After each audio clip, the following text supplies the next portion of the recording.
Welcome back to my channel. I am the Sport Rant. Let's listen to what the pro thinks about the Fever chances are in the playoffs.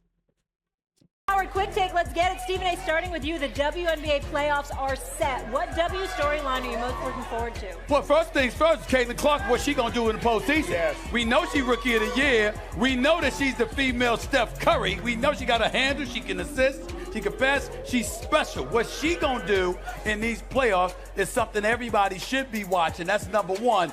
But the biggest one is, are the Las Vegas Aces going to repeat because A'ja Wilson is the truth and a half? She's the best player in the world. She's going to win MVP. She's going to win Defensive Player of the Year. Is Las Vegas going to three-peat? Those are the two storylines for me. I got the same storylines, but I just have them in reverse.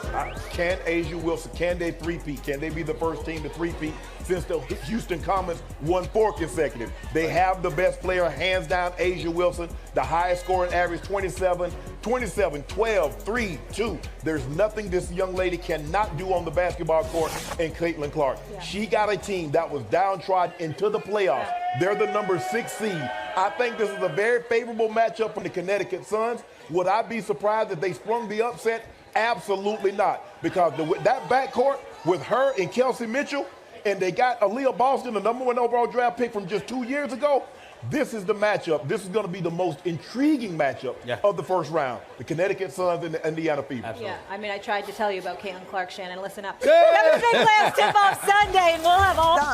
They are the favorites, but odds makers give the Fever the best shot of any underdog to pull off an upset in the first round, despite having only 19 games of combined playoff experience on their roster. So you're actually going to be on the call for this one, right, Ryan? That's Sunday on ABC. And in a year that Caitlin Clark, I mean, sky-high expectations, and somehow she still shattered them. What are you expecting to see from the presumptive Rookie of the Year here?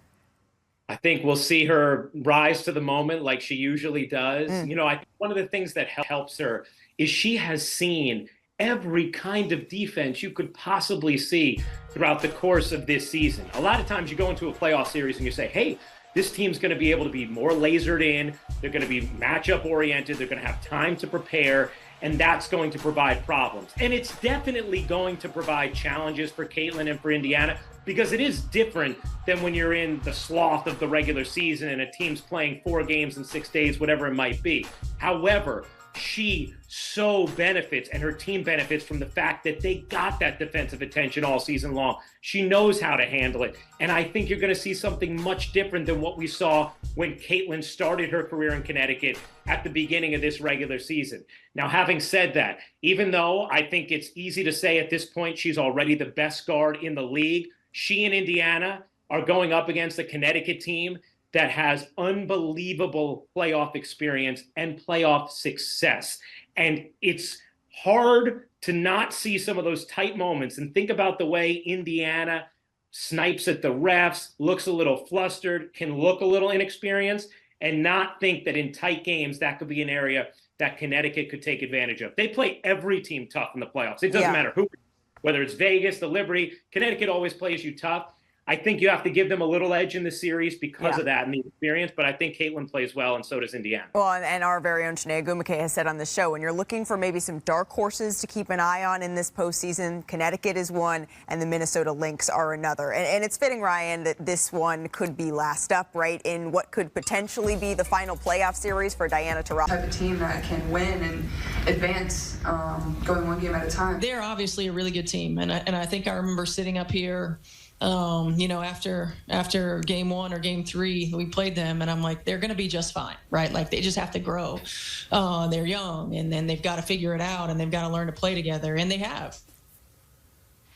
Did they grow? Indeed. Now time to bring in CBS Sports WNBA analyst Tarika Foster-Brasby. And Tarika, this Fever team has been the second hottest team in the W behind the Lynx since the Olympic break. So I'm compelled to ask you, how dangerous is this Indiana team, especially with the way their dynamic backcourt is playing in Caitlin Clark and Kelsey Mitchell?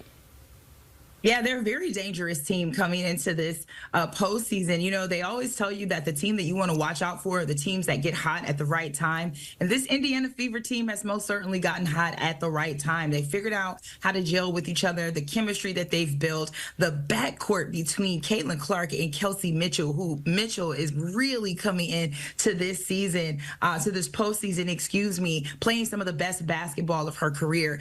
When you look at the last matchup between the Connecticut Sun and Indiana, Connecticut was not able to contain Kelsey Mitchell, nor were they able to outscore. It was a close matchup, and I know that it will be a close matchup, but that's going to be the biggest thing. Can Connecticut score effectively and efficiently enough to put them above Caitlin Clark and the rest of the Fever?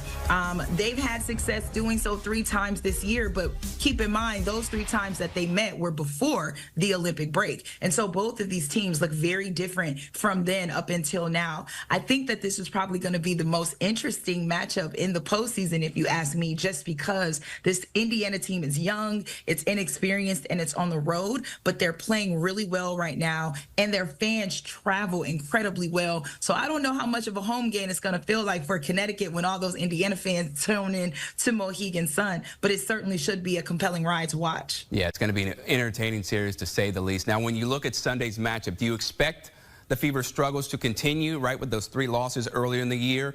Or do you think Caitlin, Aaliyah Boston, Kelsey Mitchell, Lexi Hull, they're able to steal one on the road in Game 1?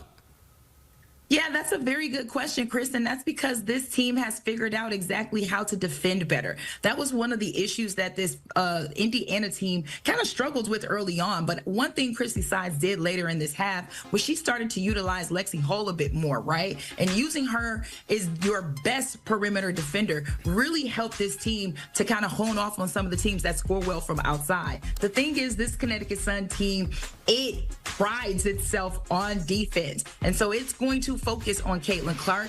They are going to focus on Kelsey Mitchell, and Dejanay Carrington has done a phenomenal job with ensuring that Caitlin Clark struggles whenever they're playing against Connecticut. So I have no doubt that this is going to be a low-scoring defensive game because both teams, again, Indiana having figured out how to defend a bit better and Connecticut knowing how to defend, it's what they do. I don't believe that this is going to be a game in which it will be an 80-90 point situation. However, Connecticut must find a way to have consistent scoring, and I believe that they have found that in Marina Mabrey. She was someone who was not a part of their team earlier in the year when they matched up those first 3 times. So the way that they play offense is a little bit different when you add her to the lineup, but that is going to be the key. Can Connecticut continue to find some offensive rhythm? They're going to need that in order to make sure they move on past Indiana. Well, if Marina Mabrey is lighting up like we've seen right during the second half of the year, then they should be a very quality team to handle in this postseason. Now, when it comes to